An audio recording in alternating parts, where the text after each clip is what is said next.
एक आदमी नदी में कूदकर अपनी जान देने ही वाला था कि तभी उसके फोन पर बैंक की कॉल आती है। सामने से आवाज आती है कि उसने इस महीने की लोन की किश्त जमा नहीं की है। ये सुनकर उसका जीने का मन और भी टूट जाता है और वह पुल से नदी में छलांग लगा देता है। लेकिन किस्मत को कुछ और ही मंजूर था। तैरना न आने के बावजूद भी वो डूबता नहीं, बल्कि तेज बहाव उसे नदी के बीच बने एक सुनसान छोटे से द्वीप पर पहुंचा देता है। पानी में डूबने के डर से वह दोबारा नदी में कूदने की हिम्मत नहीं जुटा पाता और दूर शहर की ऊंची इमारतों को देखकर वहां जाने की कोशिश करता है, लेकिन हर तरफ सिर्फ नदी ही नदी होती है। तभी उसे एहसास होता है कि वह इस छोटे से द्वीप पर पूरी तरह फंस चुका है। वहां एक पुल तो है, लेकिन उसके खंभे इतने चिकने हैं कि उन पर चढ़ना नामुमकिन है। उसका मोबाइल भी पानी में खराब हो चुका होता है, इसलिए वह रेत पर बड़े बड़े अक्षरों में हेल्प लिखकर किसी के आने का इंतजार करने लगता है। पूरी रात बीत जाती है, लेकिन कोई उसकी मदद के लिए नहीं आता। अगली सुबह एक टूरिस्ट जहाज वहां से गुजरता है। वह खुशी से अपने कपड़े ठीक करता है और मुस्कुराते हुए दोनों हाथ फैलाकर जोर जोर से मदद के लिए चिल्लाने लगता है। लेकिन जहाज पर मौजूद लोगों को लगता है कि वो उन्हें हाथ हिलाकर हाय हेलो कर रहा है। सभी लोग मुस्कुराते हुए उसे जवाब में हाथ हिलाते हैं और जहाज आगे निकल जाता है। जब तक वो अपनी बात समझा पाता तब तक बहुत देर हो चुकी होती है। इसके बाद कई दिनों तक कोई और जहाज नहीं आता। धीरे धीरे उसकी सारी उम्मीद टूट जाती है और वो सोचता है कि अब इस तरह जीने का कोई मतलब नहीं है, इसलिए फांसी लगाकर अपनी जान देने का फैसला करता है। लेकिन जैसे ही वह रस्सी गले में डालता है, उसके पेट में जोर का दर्द उठता है। पानी में देर तक रहने की वजह से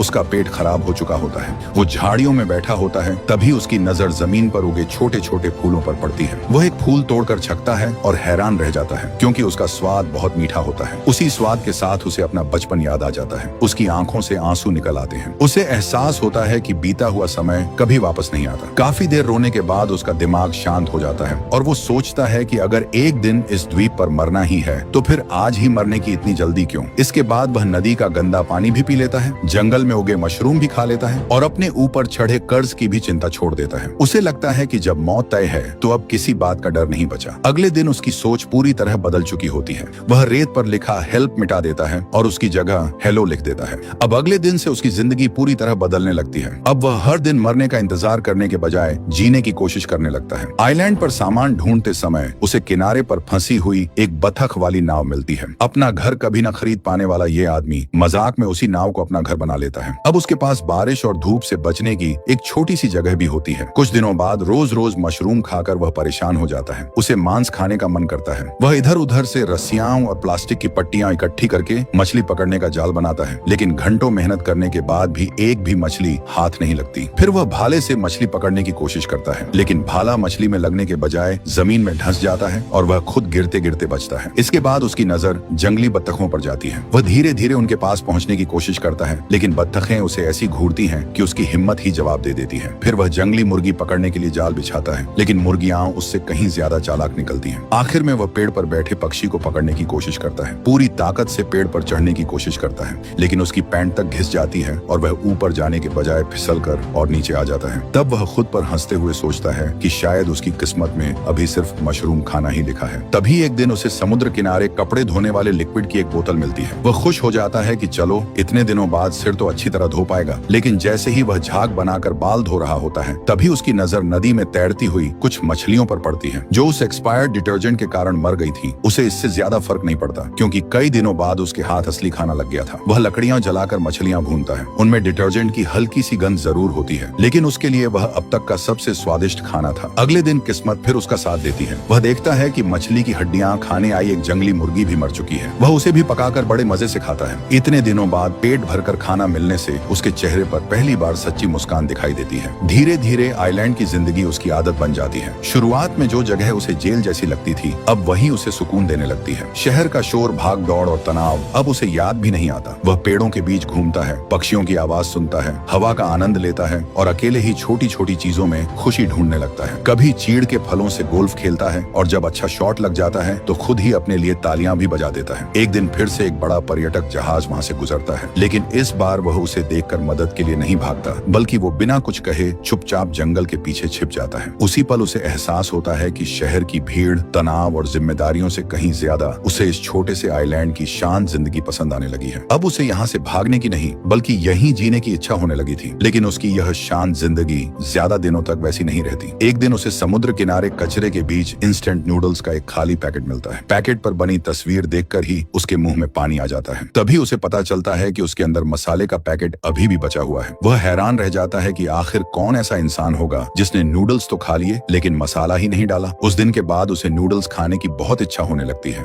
उसे अब भुनी हुई मछली और चिकन भी फीके लगने लगते हैं। वह घंटों उस पैकेट को देखता रहता और उसमें बची हुई खुशबू को सूंघकर ही अपने मन को बहलाता। रात में उसे सपने भी सिर्फ उसी स्वादिष्ट नूडल्स के आने लगते। अगले ही दिन वह ठान लेता है कि चाहे कुछ भी हो जाए वह इस आइलैंड पर खुद अपने हाथों से नूडल्स बनाकर रहेगा। वह तरह तरह के पौधे और घास इकट्ठी करता, उन्हें पीसकर पानी में मिलाता और आटा बनाने की कोशिश करता, लेकिन हर बार उसकी मेहनत बेकार चली जाती। दिन बीतते गए लेकिन उसे सफलता नहीं मिली। अब उसका पूरा दिमाग सिर्फ एक कटोरी नूडल्स के बारे में सोचता रहता। कई बार तो उसके मुंह में पानी आ जाता और वह निराश होकर बैठ जाता। उसने एक बार सिर्फ मसाले का पैकेट ही खा लेने का भी सोचा, लेकिन आखिरी समय पर उसने खुद को रोक लिया। उसे लगा कि अगर उसने अब भी मसाला खत्म कर दिया तो उसके पास उम्मीद की आखिरी वजह भी नहीं बचेगी। एक रात वह सपने में नूडल्स खा ही रहा होता है कि अचानक नाव की छत पर कुछ गिरने की आवाज से उसकी नींद खुल जाती है। बाहर निकलकर वह देखता है कि पूरी नाव पर पक्षियों की बीट फैली हुई है। तभी उसके दिमाग में एक अजीब सा विचार आता है। वह सोचता है कि ये पक्षी रोज कहीं न कहीं से अनाज खाकर आते हैं। अगर उनकी बीट में अनाज के दाने बचे हों तो शायद उनसे फसल उगाई जा सकती है। ये सोचकर वह अपने पुराने क्रेडिट कार्ड से सारी बीट इकट्ठा करता है और आइलैंड के बीचों बीच जमीन साफ करके एक छोटा सा खेत तैयार करता है। उसके पास खेती का कोई सामान नहीं होता, इसलिए वो नाव की सीट को ही फावड़े की तरह इस्तेमाल करता है। घंटों मेहनत करके मिट्टी तैयार करता है और जो भी दाने उसे मिलते हैं उन्हें सावधानी से बो देता है। इसके बाद अपने पुराने सूट से एक पुतला बनाकर खेत के बीच खड़ा कर देता है। लेकिन इस दौरान उसे बिल्कुल भी अंदाजा नहीं होता कि शहर की एक ऊंची इमारत से एक लड़की पिछले कई दिनों से उसकी हर हरकत देख रही है। वह लड़की गंभीर सामाजिक डर और अकेलेपन में जी रही होती है। उसका कमरा कचरे से भरा रहता है और खिड़कियों पर हमेशा पर्दे लगे रहते हैं। उसकी माँ रोज दरवाजे के बाहर खड़ी होकर उससे पूछती कि उसे खाने में क्या चाहिए, लेकिन लड़की कभी सामने नहीं आती। वह सिर्फ मोबाइल पर मैसेज करके जवाब देती। उसकी माँ खाना दरवाजे के बाहर रख देती और उसके जाने के बाद ही लड़की दरवाजा थोड़ा सा खोलकर खाना अंदर ले जाती। अपनी असली पहचान से दूर रहने के लिए वह इंटरनेट पर किसी और की तस्वीरों और कहानियों से एक नकली पहचान बनाकर ब्लॉग चलाती थी। उस वर्चुअल दुनिया में वह जैसी चाहती वैसी बन सकती थी। वहाँ कोई उसके चेहरे के निशानों को नहीं देखता था, लेकिन असल जिंदगी में वह किसी से नजर मिलाने की भी हिम्मत नहीं कर पाती थी। उसका सबसे बड़ा शौक था अपने कैमरे से चांद की तस्वीरें लेना, क्योंकि उसकी नजर में चांद ही एक ऐसी जगह थी जहां इंसानों का शोर और भीड़ नहीं थी। हर रात चांद की तस्वीरें खींचने के बाद वह लड़की अंदर जाकर सो जाती थी। पूरे साल में सिर्फ 2 बार ही वह अपने कमरे के पर्दे खोलती थी। पहली बार तब जब शहर में होने वाली वार्षिक एयर रेड ड्रिल के दौरान सभी लोग बंकरों में चले जाते और पूरा शहर खाली हो जाता। उस समय वह खिड़की से उस सुनसान शहर को देखकर खुद को ऐसे महसूस करती जैसे वह किसी दूसरे ग्रह पर हो। लेकिन इस बार जब उसने कैमरे का झूम नदी की तरफ किया तो उसने रेत पर लिखे हेल्प को देख लिया। थोड़ा और झूम करने पर उसने देखा कि आइलैंड के बीच एक आदमी फांसी लगाने की कोशिश कर रहा है। ये देखकर वह इतनी घबरा गई कि पीछे गिर पड़ी और तुरंत पर्दे बंद कर दिए। उस रात वह बिल्कुल नहीं सो पाई। जिज्ञासा उसे बार बार खिड़की तक खींच लाती। आखिरकार उसने दोबारा कैमरा उठाया और उस आदमी को देखने लगी। ये देखकर उसे राहत मिली कि वह अभी भी जिंदा था। लेकिन अगले ही पल उसने देखा कि वह आदमी अचानक अपनी पैंट उतारकर शहर की तरफ अजीब हरकतें करने लगा। लड़की यह देखकर चौंक तो गई, लेकिन उसकी नजरें अब उस आदमी से हट ही नहीं रही थी। धीरे धीरे इंटरनेट की नकली दुनिया उसे फीकी लगने लगी। अब उसका ज्यादातर समय उस अनजान आदमी को देखने में बीतने लगा। वह रोज कैमरे से उसकी तस्वीरें खींचती और उन्हें अपने कमरे की दीवार पर चिपकाती जाती। जब वह आदमी अपनी बतख वाली नाव को खींचते खींचते थक जाता तो लड़की भी अपना हाथ आगे बढ़ाकर ऐसे धक्का देने की कोशिश करती जैसे सच में उसकी मदद कर रही हो।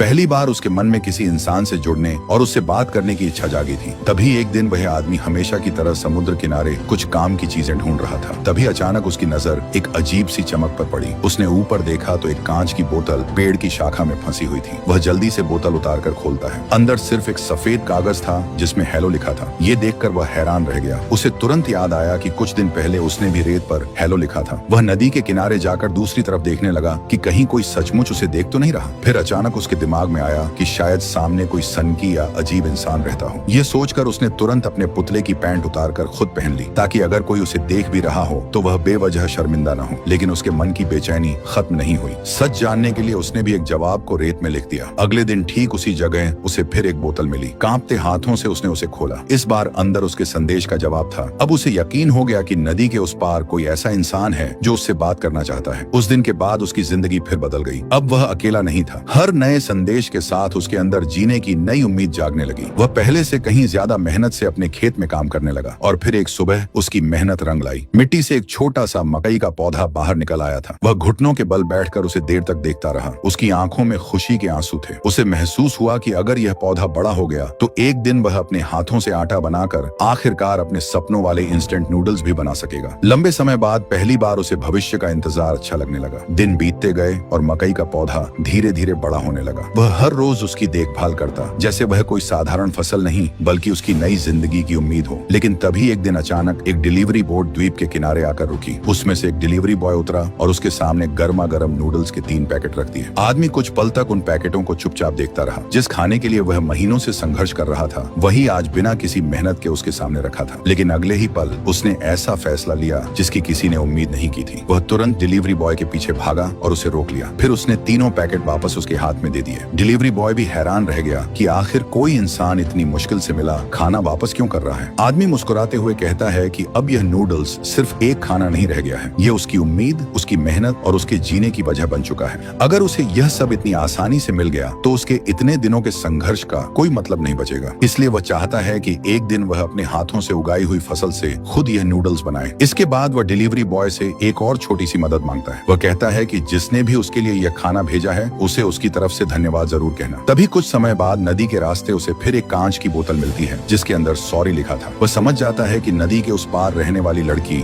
शायद बिना पूछे उसकी जिंदगी में दखल देने के लिए माफी मांग रही है। आदमी भी बिना कुछ लिखे अपनी मेहनत और अपने धैर्य से उसे जवाब देने का फैसला करता है। मौसम बदलता है, गर्मी बीतती है, बारिश आती है और फिर पतझड़ का समय आ जाता है। आखिरकार उसकी मेहनत रंग लाती है। खेत में मकई के साथ साथ कई तरह की सब्जियां और पौधे भी उगाते हैं। अब वह अपने सबसे बड़े सपने को पूरा करने की तैयारी शुरू करता है। सबसे पहले वह मकई को पीसकर उसका आटा बनाता है, फिर उसमें पानी मिलाकर गूंथता है। बेलन न होने की वजह से वह खाली कांच की बोतल से ही आटा बेलता है। उसके बाद बड़े ध्यान से उसे पतली पतली पट्टियों में काटकर नूडल्स तैयार करता है और उन्हें उबलते पानी में पकाता है। जब सारी तैयारी पूरी हो जाती है तब वह महीनों से संभाल कर रखा हुआ मसाले का छोटा सा पैकेट खोलता है। फिर डिलीवरी बॉय द्वारा लाए गए सॉस को अपने हाथों से बनाए नूडल्स में अच्छी तरह मिलाता है। कई महीनों की मेहनत, इंतजार और उम्मीद के बाद आखिरकार उसके सामने उसके सपनों की एक कटोरी नूडल्स तैयार होती है। वह पहला निवाला मुंह में रखता है और धीरे धीरे उसका स्वाद महसूस करता है। अगले ही पल उसकी आंखों से आंसू बहने लगते हैं क्योंकि उसके लिए यह सिर्फ नूडल्स की एक प्लेट नहीं थी बल्कि उस इंसान की जीत थी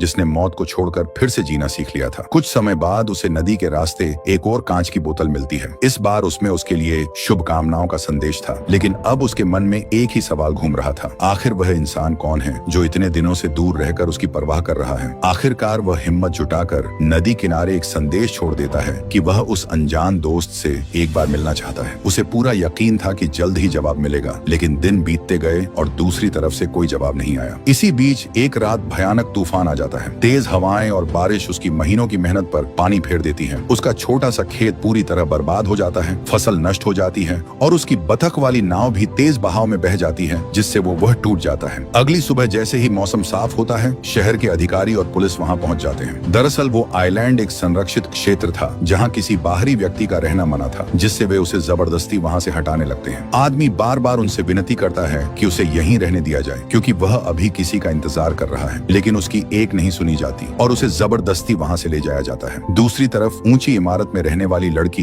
कैमरे से यह सब देख रही होती है। वह समझ जाती है कि अगर आज उसने कुछ नहीं किया तो शायद वह आदमी हमेशा के लिए उसकी जिंदगी से चला जाएगा। कई सालों से अपने कमरे में कैद रहने वाली लड़की पहली बार बिना डरे दरवाजा खोलती है। वह धूप में बाहर निकलती है और पूरी ताकत से उसकी तरफ दौड़ पड़ती है। उसके चेहरे पर पुराने जख्मों के निशान अब भी थे, लेकिन अब उसको इससे कोई फर्क नहीं पड़ रहा था। उधर पुलिस आदमी को शहर में छोड़ देती है। सब कुछ खो देने के बाद वह फिर से पूरी तरह निराश हो जाता है। उसके कदम अनजाने में उसी ऊंची इमारत की तरफ बढ़ने लगते हैं जहां से कभी उसने अपनी जान देने का फैसला किया था। तभी पीछे से लड़की दौड़ती हुई आती है, लेकिन जब तक वह पहुंचती आदमी बस में बैठ चुका होता है। लड़की पूरी ताकत से बस के पीछे दौड़ती है लेकिन पहुंच नहीं पाती। लेकिन उसी समय शहर में एयर रेड सायरन बज उठता है। सुरक्षा नियमों की वजह से बस को पुल के नीचे रोक दिया जाता है। ये देखकर लड़की जल्दी से दौड़कर बस में चढ़ जाती है और सीधे उस आदमी के सामने पहुंच जाती है। दोनों कुछ पल तक बिना कुछ बोले एक दूसरे को देखते रहते हैं। जिन दो लोगों ने अकेलेपन, दर्द और जीने की उम्मीद खो दी थी वे आखिरकार आमने सामने खड़े थे और इसी मोमेंट के साथ मूवी खत्म हो जाती है।